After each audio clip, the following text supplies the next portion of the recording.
I don't have as much energy as my co-host, John. I think that he could do these panels from morning until night, but a very busy first day of the Centre Court Festival that's been filled with insights and advice from senior leadership of many of the world's leading business schools to help you with your own journey of personal and professional development and make, we hope, an informed decision about pursuing an MBA. So those previous panels, they've set the bar impossibly high for my next guests. But I know that in the next 45 minutes, with the people that we're welcoming to this next session, you're going to get much more great advice from decision makers about how to secure your place in the MBA classroom of one of the world's top MBA programs. So remember that after this 45-minute session together, we then have two breakouts for two of the schools. Then we turn to the program directors talking about the architecture of the MBA program and all that you will experience in your 2 years, and then two further individualized chat sessions to be able to speak with them directly. So who will you get to meet? Well, it's lovely to welcome Rodrigo Malta. Rodrigo is the Managing Director of MBA Recruiting Admissions at UT McCombs. I'm familiar with Amy's Ice Cream and now about to learn a lot more about the MBA program. Morgan Griffin is joining us with that beautiful springtime backdrop. We hope that the temperatures go up very soon, Morgan. Morgan is the Associate Director of Admissions at Duke Fuqua School of Business. Alex Lawrence joining us from the West Coast. Alex is the Assistant Dean of MBA Admissions at UCLA Anderson. And Jim Holman, a great friend of Centre Court, the Director of Admissions and Financial Aid at Indiana IU Kelley. So thank you, all four of us, for taking the time to join us and remembering, of course, both the live audience that joins us and then the tens of thousands of viewers that will be watching this in the weeks and months to come. So if you have a sneezing fit, that's on the record too. Rodrigo, starting with you, you're welcome to talk about ice cream, but perhaps tell us more about McCombs, the personality of the institution, and of course, everything that Austin has to offer. Yeah, no, thanks, Matt, for the opportunity to be here. Hi, everybody that's on the panel here, Morgan, Alex, Jim, and all of our guests. I know the bar is high, but we're gonna beat everybody out. This is gonna be the most watched panel in the history of Centre Court. So get ready, get ready. But I'm here representing UT Austin, McCombs School of Business. And the mission of the school is really big. We say here at UT Austin that what starts here changes the world. And that is really inspiring and really exciting. And we feel like that mission is backed by a program that really prioritizes collaborative, diverse, and really inclusive learning environment. So here as a student, our MBA students will really be fostering their creativity, integrity, ethical decision-making, and really be ready to succeed in their careers and make meaningful change in society. We're very fortunate to be in a great place. So the city of Austin is really a magnet for talent and innovation, and also a great place to live. So when you have a place that really attracts top talent, you're going to be amongst great students, great faculty members, and that great talent attracts a really robust employer ecosystem, so you can put to practice what you're learning in the classroom in companies like Tesla, Oracle, that recently moved their headquarters to Austin, but also test things out in our thriving startup scene. And lastly, by kind of being associated with UT Austin, you're associated with one of the most valuable university brands in the world, and a really vast and impactful and passionate alumni base.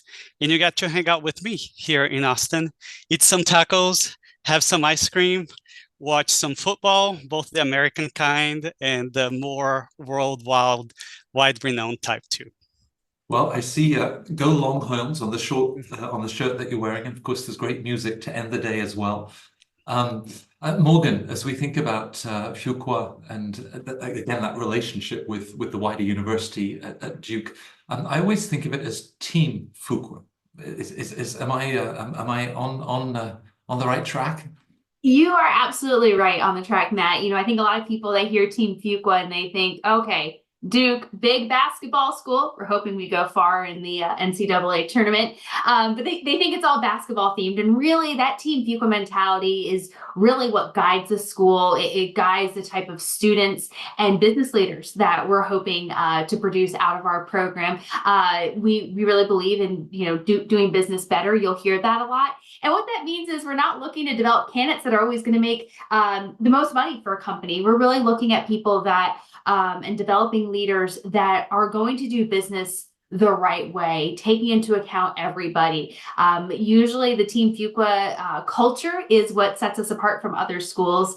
It's really, our students are collaborative. We're very team-oriented, team-focused. Hence the name Team Fuqua, very collaborative. We really value the diverse perspectives of our students. And when we think of diversity, it's really those diversity of experiences, cultures, backgrounds, lived experiences, work experiences, everything that you can name. We really look at developing a class that we've had pro athletes in our class, we've had professional ballerina dancers, all the way to your typical consultants, accountants, and those types of people. So really a broad group of people that encompass and make up our class. And so our students really do believe in bringing out those strengths in others to really work toward a common good. I think the culture is something that it's not only what our students live and breathe, but what our faculty, staff, our people that just work in the building, all the way down to our IT people as well. So we really believe in this. It's something that really drives us. And I think when our students go out into the world, it's something that really separates them, because they're always the ones that are saying, let me get to know you, and what are your strengths and what do you bring to the table? How can we work on this together to do business better, to do business the right way that really positively impacts everyone. So I think it really separates us, kind of like Austin. Durham, North Carolina is a wonderful place. It has really been booming, I would say, over the last 10 years or so. For example, Apple is opening their East Coast headquarters here in Durham. We have the Research Triangle Park. So lots of startups, lots of tech, really big into healthcare. And Matt, as you mentioned, with the Duke Broader Network, not only is there Duke University, but for those that are interested in healthcare, we have Duke University Hospital, one of the leading hospitals here in the United States. And so for those people, they really have unique opportunity to work with the hospital, dive deep into healthcare, and then you really have a very supportive healthcare community even outside of the Duke environment. And as Matt mentioned, we're hoping the weather warms up a little bit. It's 49 degrees here today, which is very cold for us. Usually this time of year, we're getting a little bit warmer, but I think that's right around the corner. So we get all 4 seasons here, which is really nice in Durham, North Carolina. I always think that the ballet dancers in the MBA classroom are probably the ones that could arrive late because they can tiptoe their way to their seat without disturbing everybody else. They have that elegance and grace. Well, blue skies behind you, Alex. I'm sure the weather will be warming up in Los Angeles, but sort of the gateway to the West Coast and, of course, Southern California in the last 10, 20 years with everything else that's going on has itself become such a great hub for tech and other things. Where does Anderson fit into that picture? Yeah, great. Thank you, Matt. And it's great to be here with the other panelists. So like you mentioned, UCLA Anderson, located here in Southern California, sunny Southern California. We're known for our commitment to academic excellence, innovation, and leadership development. When you look at our mission, it revolves around educating inspirational leaders, conducting groundbreaking research, just making a positive impact on society. We value diversity, collaboration, and ethical behavior, of course. And with our diverse student population, that a balance between international and domestic students. When you look at the academic backgrounds of our students, they're not just all, say, business or finance. We have the engineers, we have the poets and quants, type of backgrounds of individuals, and there's even those type of interests as well. Looking at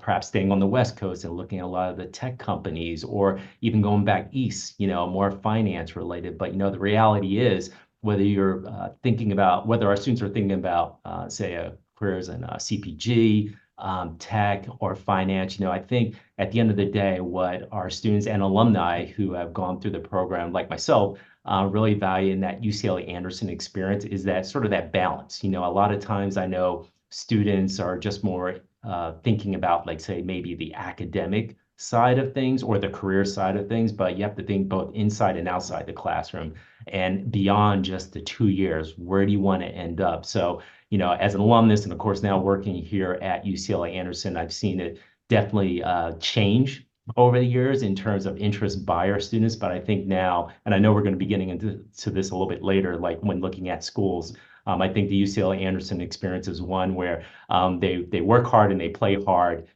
as students and then even beyond as alumni. Right. Well, if we had imagined this panel to have a stronger geographic spread across the United States, I'm not sure that we could have done any better. 4 wonderful schools, and of course up in Bloomington, Indiana, this picture postcard campus that you have, Jim, and a school that you know and love so well. How do you like to describe Kelley to people when you meet them? Kelley, our mission here is to transform the lives of students, organizations, and society through management education, research, and service. And one of the things we like to say about our students is that they have the talent to succeed, the humility to grow, and the tenacity to persevere. We value our location here in the Midwest. Our students come from all over the world, all over the United States. And the other good news is that they go to work all over the United States. Their MBA experience in the Midwest in a college town does not limit their opportunities. Like my colleagues have described for their programs, we're a very collaborative culture here. Our students are smart enough to know that they want to be successful, but they want to be successful with their classmates, not at the expense of their classmates. Mm-hmm. And so there's a really solid team orientation here. We bring in a slightly smaller class than certainly the other programs here. We're targeting a class of about 120 for the fall, which is still large enough to be very diverse, but small enough that our students get to know each other incredibly well. And living in a college town, Bloomington, Indiana, they all live close by each other. They all live close by campus, and the community that they're able to develop very quickly by coming together in Bloomington is really kind of remarkable, and the relationships continue long after they finish their degree. And we pride ourselves in strong coaching and development and helping our students achieve the goals that they set out for themselves, whether they are looking to make a major career pivot or a minor career pivot. And certainly we have those students who just want to accelerate and advance the career path that they are already on.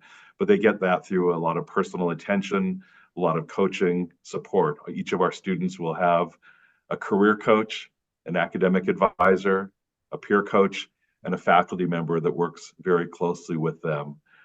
They, I think, come here and they work incredibly hard, but one of the benefits of being at a major Big Ten university, we act very much like a small school within the MBA program, but they walk out the front doors of our building and they have all the benefits of being at a major Big Ten university in terms of art and culture and athletics and recreation.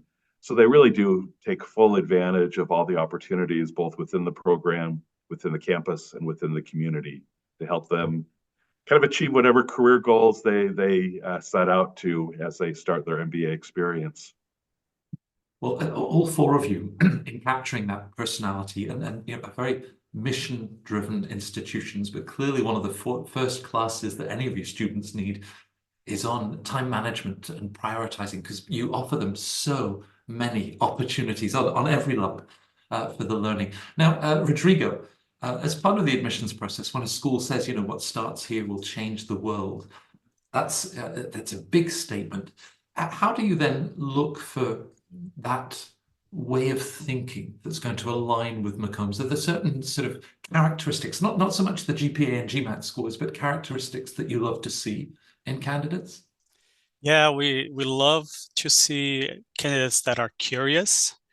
So really open-minded, optimistic about their future, but also the future of the communities they are part of.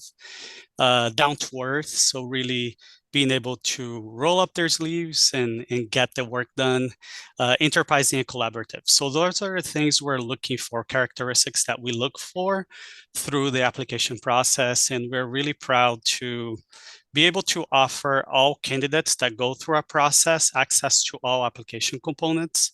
So every single applicant to Texas McCombs can complete the essays, video assessment, and admissions interview.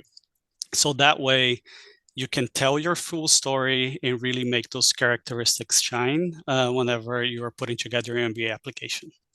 What does the video assessment bring? It's a chance, obviously, to hear directly from the candidate. What insight does it bring you?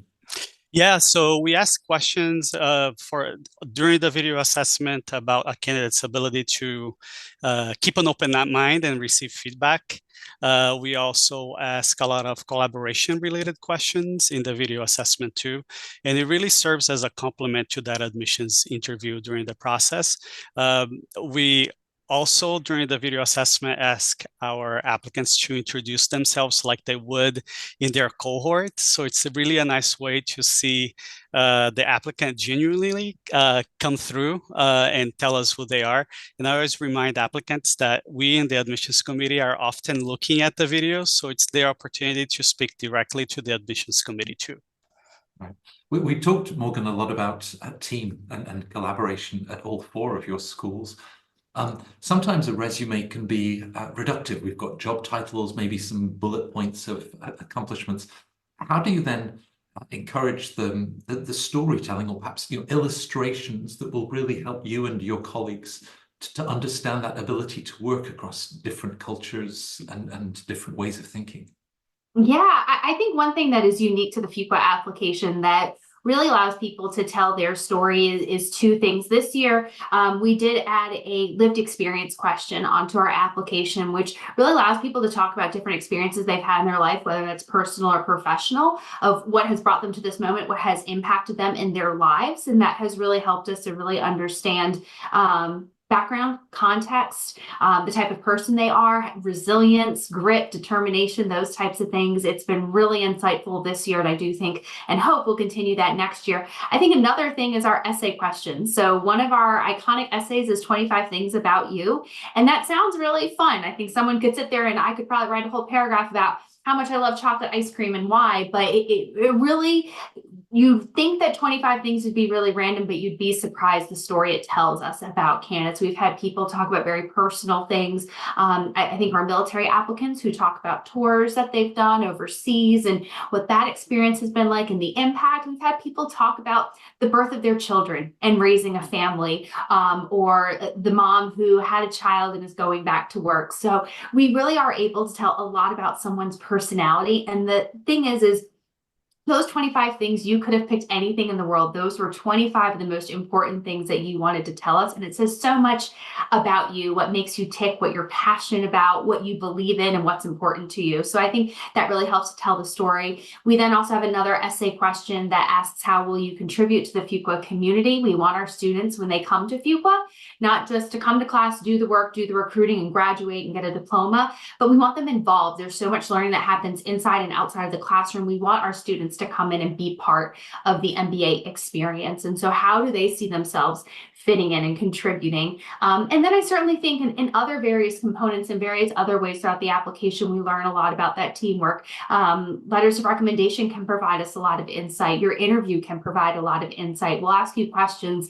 And usually I think when we hear people that are really invested in teamwork, they will use a lot of we statements, my team statements, versus someone who is more focused on them. They'll say, I did this, I did that. So we can kind of pick up on some of those little things, but we really kind of allow our applicants to really tell a personal story in their application that really helps us to kind of, in a way, really, when you start peeling the layers, like an onion with the application, we really get to the core of who they are, what they value, and do those values align with what we value here at Fuqua. I guess implicit, Alex, with what Morgan is describing, an individual that worked hard through college, then in the early stages of their career, they've kept their head down, they've been working very hard. And all of you offer this opportunity to step back for self-reflection. How do you like to frame the application? Not so much what you and your colleagues at Anderson want to hear, but this opportunity for the sort of introspection that's implied. Yeah, great question. And so, like you mentioned, we all want the students to kind of take a step back and not necessarily go in with, like, say, the herd mentality, like somebody told me I need to get an MBA. It's got to be a very personal choice of yours, and trying to figure out not only what you want to get out of the MBA experience, because again, what you're going to find is 2 years is going to go by really quick, right? And so I think what all the schools have done, we do have a little bit of some common themes, including UCLA Anderson asking about those short-term, long-term goals, but some of those things about, maybe what are the soft skills you want to express or get out of an MBA program. Morgan took my one thing I was thinking of, like the resilience piece, but there's also, like, say, the emotional intelligence aspect of it. Again, Anderson wants, students who can do the academic rigor. I know we kind of talked a little earlier about test scores, and GPA is not necessarily the only thing, but even at UCLA Anderson, we want students, from that collaboration piece who want to come into our community and make it better by the time they leave. So when you look at the academic experience, you're going to be working in teams. In the career focused journey, you're going to be working in teams as well. We want our students to come in and really have sort of their eyes wide open in terms of all things to consider. Even though they may have written their application, I want to focus on management consulting. Look at everything. And then with our own Partner Career Management Center, then they're going to take you through that journey of figuring out what matters most to you. What are you good at? What do you want your journey to be? Because even as you graduate, you may find yourself a little bit again at those crossroads 5 years down the road and thinking about, maybe I do want another career pivot. Maybe I want to look at another industry and take some of these transferable skills. But then also, again, what at UCLA Anderson is looking for is, again, people who want to be a part of a community. They want to add their own experiences. They want to learn from others who may have a different background from them. And again, move forward with not only in their career, but also their own personal journey along the way. Right. Now, with that sense of personal development, Jim, you underlined the sense of service and the humility, I think that really implies. Bringing in the voices of recommenders, perhaps those are individuals that can also then reflect, that sense of service, the values of an individual. How do you encourage candidates to work with their recommenders to then be able to share the sort of insights and perspectives that are going to be valuable to the admissions team at Kelley? Sure. Well, we really hope that people will take the time to select. We require just one recommendation, one recommender, but someone who can really comment meaningfully on their management and leadership potential, regardless of how they interacted in the past. And so I think it's a matter of finding that person who really knows and understands you, who understands why you're pursuing an MBA. I think that we often, all of us probably recommend to applicants, don't take anything for granted with a recommender. Take them out for a coffee, share your resume, remind them of the good things you have done, and help them understand what you hope to accomplish in an MBA, so that they can provide some meaningful examples in their recommendation. Because a good recommendation is more than just someone who checks the strongly recommend box, but those that can back up their recommendation with some nice examples to help us understand how this applicant will be a great member of our school's community. Right, and because we've talked a lot about personal growth, also, I suppose, this idea of how they've then responded to feedback and their openness, to think about self-improvement. Mm-hmm. Yeah, I would say, our career coaches have often said that when they look at our students who have probably had the most successful job searches, part of it is those students who are willing to be coached, those who are actually willing to listen and accept feedback and contemplate it. It's still up to them what they do with the feedback.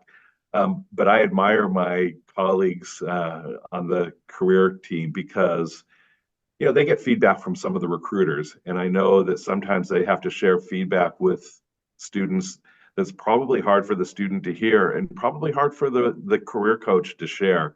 But again, those students who are willing to be vulnerable, who are willing to, again, be coached, it's amazing what they can accomplish and the way they can grow through the program. Right.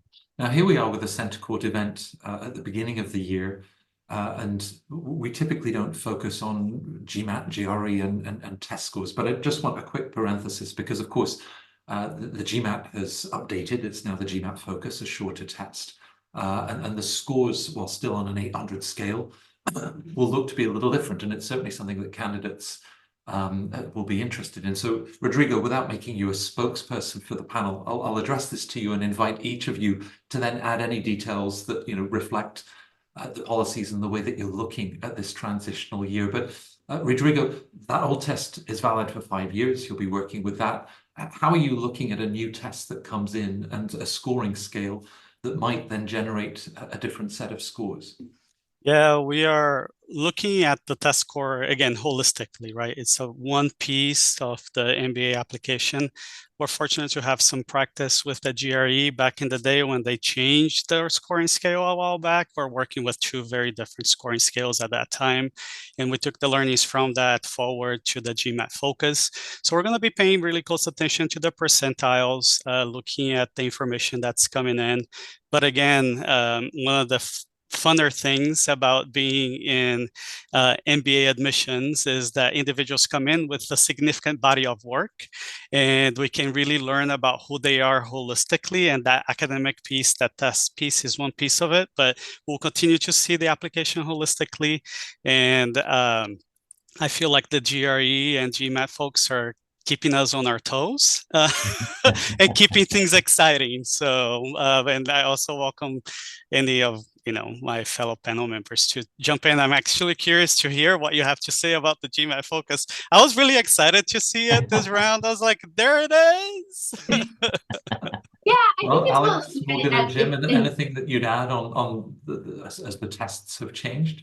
Yeah, I think it's really, looking at it in the context of the test. You can't really compare a GMAT Focus to a GMAT to a GRE. They're all different tests. Kind of like Dio said, we also had this experience with not only the GRE, but then with the executive assessment that really kind of, started to see a rise a little bit, maybe 3 or 4 years ago. And so we evaluate them in the context, but there's so many other components that I think help us determine, are you able to handle a quant rigorous program? That's the information we're trying to get from any test score is can you come in and handle a quant rigorous program? And so we're going to look at, and different schools have different criteria. For us, we're also going to look at your undergraduate record. Did you challenge yourself? And as I mentioned, we've had ballet dancers, we've had, professional NFL football players and cricket players. We've had, accountants and consultants. So we see the whole gamut of scores. We're looking at your work experience, but MBA applications are a little bit different in that we're looking at so many other components that help to put together your story. I often say if we just base it all on test scores, you probably wouldn't need admissions people. We would just let Microsoft Excel sort the class and tell us who to admit. So we do have to look at the test in the context of whatever the test is and that score, and then in the whole context of the application. And as you Can I said, add something? You're all admissions people and looking for the reasons to admit and not turn candidates down. Sorry, Jim or Alex was going to add something. Yeah, I think one of the really interesting things that came out of the pandemic was that I think it required all of us to rethink a lot of things that we do in the application process, because it was during the pandemic for the first time that many schools provided the opportunity for applicants to apply without a standardized test score, some by necessity. And I think many schools have continued the opportunity for students to perhaps apply for a waiver. There's a lot more power, I think, in the hands of an applicant to present an application that they think best reflects their potential. And that comes by choosing whether they want to take a GRE or the GMAT Focus, or if the school allows consideration of an application with a GMAT or GRE waiver. Again, students should really think about all the options they have, but I think that it gives them a little bit more flexibility. So that was something actually kind of good that came out of the pandemic.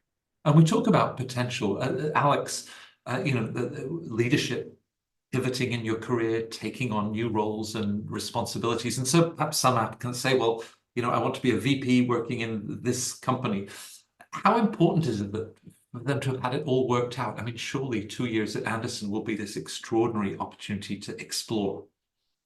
Yeah, great. Thank you. And, just real quick on that last question, I was going to say, let Diego be the spokesperson for our panel, but, that train has left the station.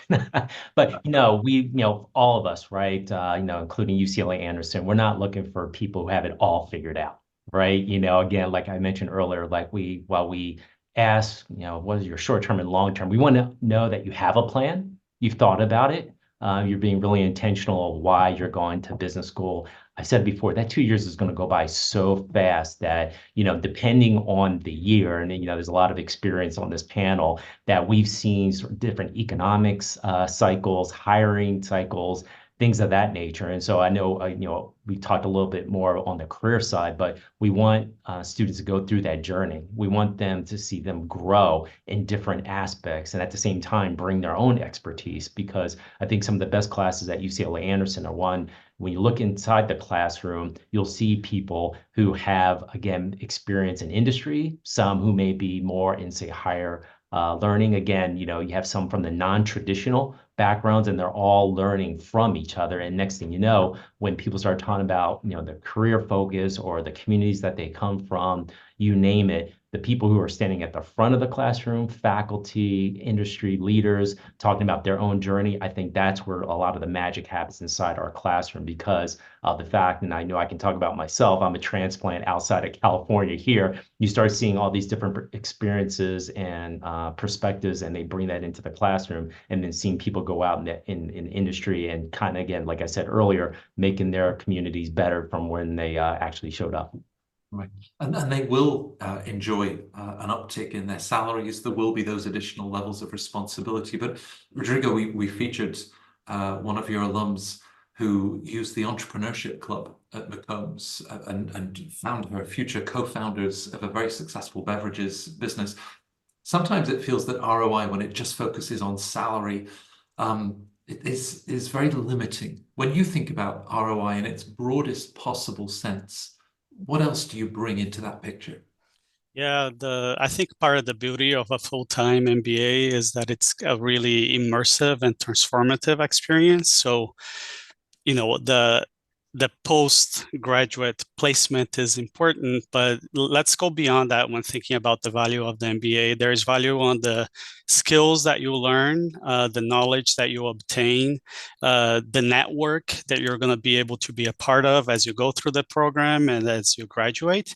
And I think that intangible of the confidence that you gain, not only as a professional, but as a person, in hearing so many stories, in sharing people's challenges, in helping other people out, you're just going to be, I think, better prepared to be a kind of a positive contributor to the society, the communities you're going to be a part of at the end of the day. So I often say that an MBA really opens doors that you never knew existed, but an MBA also gives you the confidence to walk through those doors that you never knew were there. And I think that is kind of the intangible value of the MBA that goes beyond the numerical ROI that you can put on a spreadsheet at the end of the day. I swear, Rodrigo, I once walked through a glass door in Barcelona at a Spanish business school. I didn't know that door was there, and it was firmly closed. Now, if I take that theme of self-confidence, and Morgan, you were saying earlier, it's not just about me, but being able to turn that around and say, let's talk about you, and how can I support your hopes and dreams, or the project that you're faced with. Do you see that embedded, that sense of self-confidence to then be so supportive to others in your team or your organization? Yeah, absolutely. The way we structure our class size ranges from like 390, I've seen all the way up to 450 if we really want to cram people in the big classrooms. But we structure our classes you'll have what's called a C-lead team. And this is a team that follows you throughout the whole MBA program. You'll take classes together, and these teams are built that you're not going to have someone from the same country, industry, background, or anything. We take the biggest difference and put those together. You then have sections in this and that, and we do that because we want people to be able to bring their experiences, to learn from others, and for you to feel like you can bring your experience and feel support. And a lot of times we hear people, our students say when they're going through recruiting, especially those who are maybe pivoting into consulting and learning casing and all of that, they'll go to their C-lead team and say, hey, you did this before you came to Fuqua. How can you help me prepare? And we're often seeing that. We also see too, we have our career management center. They're there to help support. We also have career fellows who are second year students who were in, the first year student shoes not too long ago and are there to help coach. And so oftentimes you'll see students that are helping one another, even if they're going for the same job interview. If someone maybe came from a consulting experience and they're helping a classmate, even if it's the same job, same role, we often see students helping one another. I know a while back, right after the pandemic, a student that I had helped recruit, I knew he wanted to end up go work for Apple. And Apple was at Fuqua. They were holding a recruiting event. And as I was walking down the hallway, I saw him and I'm like, well, you're missing your recruiting event. And he says, oh, I had to help my classmate. He was going for this interview and was really, really nervous and wanted to make sure he was prepared. So I'll get with Apple. I know how to get a hold of them. I've had a couple of talks with them, so I feel okay. But it was more important for him to help his classmate and to see his classmate's success. And fun fact, that classmate ended up getting the job, and that student now works at Apple, which is incredible. So I think our students are always there to help support each other. And a lot of times it's, our success and are we successful, not just my own individual success. Yeah, well, that story comes full circle. And Jim, with your colleagues, I mean, you're the first individuals to meet a candidate through the application process. As you then see them, when they first show up, perhaps that summer internship that can be so instrumental in, exploring new career opportunities. Is it really tangible when you see that individual on day one and then 2 years later as they're ready to graduate? Yeah, I mean, I think that's one of the beauties of working with an MBA program. I have colleagues who work in undergrad admissions where they never know what happens to the people they may have been a part of making a decision. But I think all of us get to watch our students enter our program, go through orientation. We get to see their successes and their excitement through the 2 years. We get to see them graduate. And I think that's what keeps many of us in this building, that opportunity to play a role in helping people change their lives, change lives for themselves, for their families. And it's also exciting. I suspect that all of us have taken chances on students and to see those students thrive. And then for those of us who have been around for a long time, to be able to watch our students' career progression, to be able to stay in touch with them as alums, it's an incredibly satisfying opportunity to see what's possible with an MBA for many of our schools, and to see such obvious examples of the hard work of the students, the staff, and the faculty to make some of those career changes happen. Right, and we've often talked about, there's this focus on the first job out of the MBA, but what you're also saying is, this is a lifelong impact, the friendships that you'll have, but the careers, that second, third, fourth opportunity that opens up for you. Now, Alex, you described, of course, you're yourself an alum of Anderson. When you get together with your former classmates, what is it that they remember? I'm sure it's not discounted cash flow. Is it the people? What are the things that always come back to them? Yeah, funny enough, I serve on the board with a classmate, and I saw her last night. But I think when I think about it, and I think all UCLA Anderson alumni think about it, it's, one is strong community. One of our pillars that we describe ourselves is shared success. So advocating, supporting individuals in their personal journeys, in their career pursuits, and maybe serving on boards together. That's one thing. Then I think about also those shared experiences from the standpoint of hands-on learning that many of us do have in our academic experience at UCLA Anderson. Taking what you've learned in the classroom and applying it to real world sort of situations, maybe like a mini consulting project, or people who are launching their own business enterprises. I myself, me and 5 classmates, our client was Panda Express. So I remember that so clearly because I was focused on management consulting post MBA, and that was like my first taste of doing that. And then I think the other part of that experience is that, all of our experiences are, like I said, probably one of the top two reasons of going to business school is career related. And our career management center was very instrumental in many of our experiences because, like I said, probably about 80 to 90% of our students today are like focused on changing industries or job functions, and then having those counselors who have that deep industry experience and kind of helping you navigate, understand how to be the most competitive person. And then, even post internship, if you said like, you know what, I did this particular internship with this in this industry, and maybe I'm looking to do something else, that's okay. You have an ally there at the school, but then, like I mentioned before, that 2 years goes by so quick. Now you're part of like a bigger and broader community that's even outside your own class, and we have that shared experiences. And you're like, okay, hey, you went to UCLA Anderson, so did I. Hey, did you have this class or did you have that experience? And that's really like the binding piece of that strong community.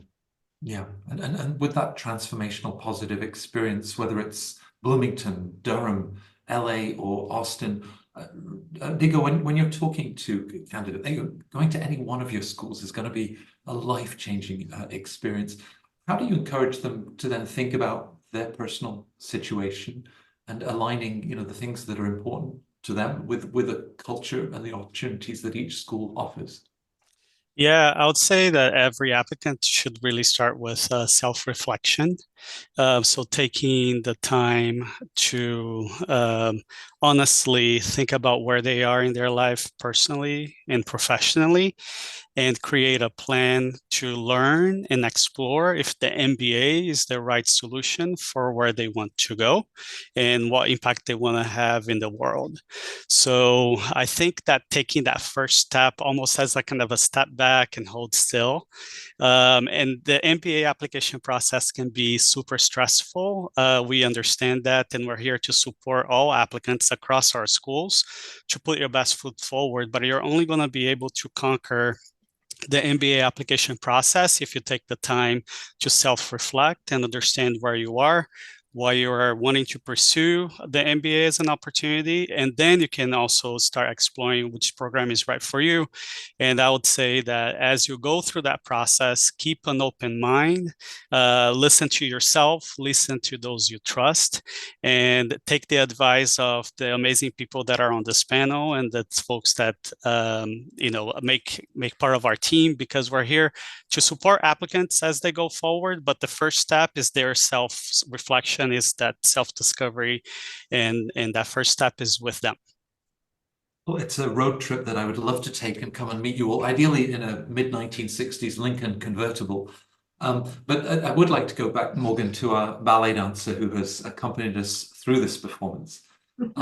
Certain candidates, that they might say, well, for the consultants, for the bankers, the engineers, maybe they've had business school in their minds for years. And, business school just wasn't on my radar, given the diversity that you were describing earlier, that no one person looks like any of the others. How do you then encourage them to explore where business school might fit in their next personal steps? Yeah.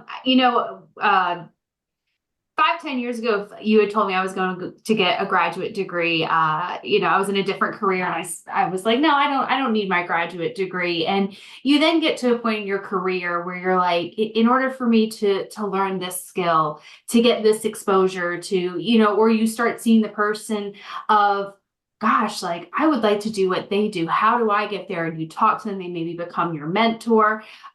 You start realizing, gosh, this degree can really open doors for me. It's not always, I think you even mentioned this, Matt, not always about the bigger salary and the numbers, but how do I get to do a job that fulfills what I want to do in life? We see a lot of people wanting to go into social impact, which is just, I think, incredible for a lot of those people that are wanting to do that kind of work.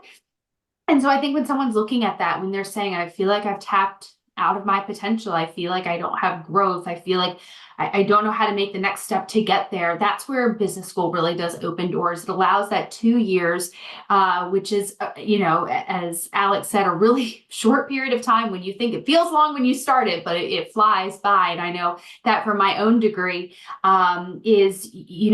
it's really a transformative experience. You're going to learn things about yourself. I know Jim talked about like that transformation we see. I know when I see students that I've worked with and interviewed them, they were very timid. They were unsure of themselves, unsure of their abilities, unsure of how did I get to this point that I'm interviewing for an MBA. And I see them before graduation, and it's like a caterpillar going to a butterfly. They're completely different. And that's what business school, that's what a graduate degree does for you. And so it is an investment. It's a hefty investment in yourself. But I always like to say, if you 2 years from now could come back and say something, you know, they would tell you, like, do it. It's a great experience. It's going to open up doors. You might even, the career you're wanting to do, you might get into an MBA program and realize there's something completely different you want to do. I've seen people come in, say they're diehard consultants, and they come out and they're in energy and sustainability and not doing consulting. And I'm like, how did we get here? So business school opens doors not only for you, but for other opportunities that you might not even know are out there. Right. Well, Jim, you've seen a lot of doors that have opened. Perhaps a door that I'd love to open as we conclude this panel is just connecting with the schools. You know, the things that you think are very helpful through the info sessions. Of course, visiting the campus would be great, but alumni, how do you recommend to our viewers just getting in touch? Sure. Well, you know, the easiest way at the start, email, you know, but I think your point is a good one. We want to get to know candidates, and we want them to see what's possible with our MBAs. We want them to connect with our students. My guess is that we all have student ambassadors that can do such a great job of illustrating the school experience, what's possible. We have alumni that are passionate about their experience and degrees. So you can go to our website and find easy ways to connect with us, but take the time to do so, because it's really through the stories of the people who are a part of the MBA faculty or staff, the students going through it, the alums who have experienced it. They're going to provide the best depiction of what's possible and what they can expect, because ultimately at the end of the day, there are so many schools that could help a student achieve their goals, but you want to find that school that's going to be a great fit. The students and the alumni and the others that you meet, they're going to be your friends and your professional colleagues for a lifetime. And so in some respects, you can't go wrong with any of our programs, but you definitely want to find that right fit. Right, right. Now, final question for you, Alex, and tempting though it is to ask you for 25 random things about you. That's Morgan's question. We'll save that. Very simple. Would you do it all again, and why? Absolutely. Absolutely. And the reason why, for me personally, is that, and I commented on this earlier, it's just like the combination of the location, the people which span the faculty, my classmates, the alumni I interacted with, and the growth opportunity. You know, turn back the clock. I won't say how old I am, but seeing where I was as a sort of a engineering background, working in manufacturing, and then coming into the space that was UCLA Anderson, where people were coming in from different parts of the world, different backgrounds, different career interests. It really opened my eyes. And then, you know, many, many years later, staying in touch with the people again, I'm still here in the same region, so I have a little bit of that lifestyle balance, but I see the students really kind of mirroring to some degrees what I went through. Would definitely do it again. And, you know, by the way, you know, I have a master's in engineering, so the MBA degree was totally, not so much totally different, but it really opened up a lot of doors that I never even imagined. So I would definitely do it again, but mostly on the fun side. You know, not as much as the academic work, you know, taking a finance class, whatever. Like you said, those discounted cash flows, I'll leave that to somebody else. I'll leave it more to a quant person, but yeah, definitely. Well, the fun side brings us all the way back to the ice cream and the music where we started this discussion. And each of you have commented with so many opportunities, so many doors that open. Of course, these 2 years go by much faster than anyone would expect. You're all lucky because, of course, you've been able to stay at institutions that you love and have that impact on people's lives. So thank you for connecting with our viewers at Center Court and inspiring them. I'd said that previous panels had set the bar very high, but I wasn't worried for a moment. You're all fantastic. So Rodrigo, Morgan, Jim and Alex, Thank you for a great session together. And for our viewers, remember there are now 2 of the schools you'll be able to connect with and have a live chat. And then we'll be back in 45 minutes with the program directors of each of these schools to take a deep dive into the curriculum and how they keep you so busy for 2 years.